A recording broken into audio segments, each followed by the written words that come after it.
La cérémonie de lancement officiel du projet Makeda Menoir s'est tenue le vendredi 5 mars 2021 à Tchang, en présence de son Excellence l'ambassadeur du Royaume de Belgique au Cameroun, en compagnie de son épouse et des autorités administratives, politiques et traditionnelles du département. Le temps de démarche solitaire est révolu. Place aux solidarités intercommunales d'abord et internationales ensuite. En ce qui concerne la Menoir, la mise en place d'un incubateur d'entreprises territoriales qui est en cours va permettre dans les années qui viennent de développer de manière équilibrée et avec l'aide des partenaires du développement que vous êtes, les territoires de l'ensemble de l'arrondissement, des 6 arrondissements de la Menoir, pour que soit en bonne place le développement du département en Menoir. Il s'est agi de la remise des chèques en appui financier aux bénéficiaires du projet de promotion de la qualité de vie et d'autonomisation des femmes vulnérables de la ville de Tchang, projet piloté par l'association belge Jailimbok, l'ONG PIPAD et l'hôpital du district de Tchang, avec le soutien de l'Organisation internationale de la francophonie dans le cadre de son appel à candidature, la francophonie avec elle.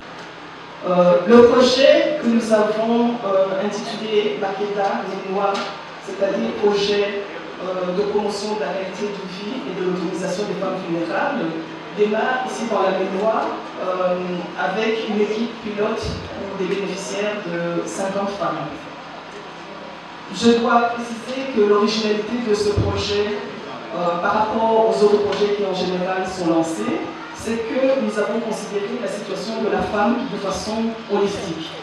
Nous la prenons en tant qu'individu et nous renforçons ses capacités personnelles, ses capacités de leadership, ses capacités professionnelles et techniques via la formation et les stages professionnels.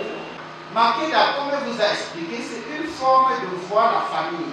C'est un peu la famille first Africa. C'est-à-dire qu'on voit la femme au milieu, on voit la femme, mais on valorise le mari. Et c'est très important, monsieur l'ambassadeur, qu'on insiste sur ça.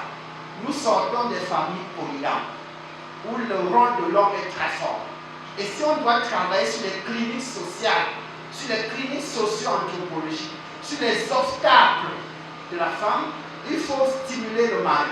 Le projet, qui connaît l'adhésion des autorités locales, consiste en l'accompagnement de 50 femmes dont la vulnérabilité est avérée ou leur insertion socio-économique à travers le financement de micro-projets, d'accélérateurs, la scolarisation des enfants, des formations en entrepreneuriat et par la suite une dotation de smartphones, question de battre en brèche la fracture numérique.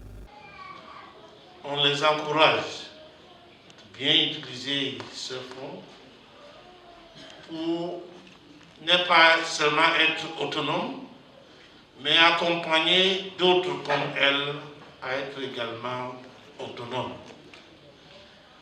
Nous avons, si vous n'avez pas peut-être fait la somme de ce qui a été remis ici, c'est 7 500 000 francs.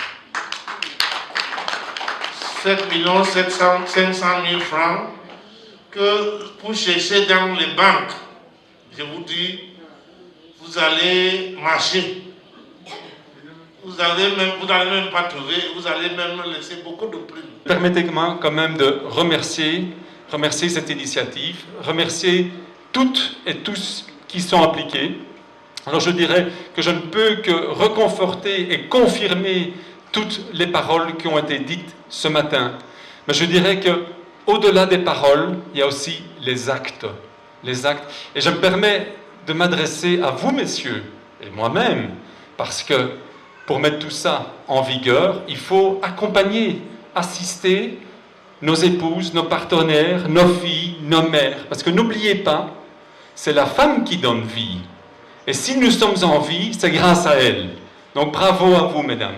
Pour les bénéficiaires, la joie est manifeste. Elles promettent de faire bon usage des différentes dotations. Étant là, dans sa phase pilote, le projet Makeda, qui s'étend sur 9 mois pendant la période de janvier à août 2021, vise à faire de la femme un maillon considérable de la chaîne de développement socio-économique à l'échelle locale, mais aussi celle-là qui désormais sera capable de subvenir aux charges de la famille aux côtés de son mari.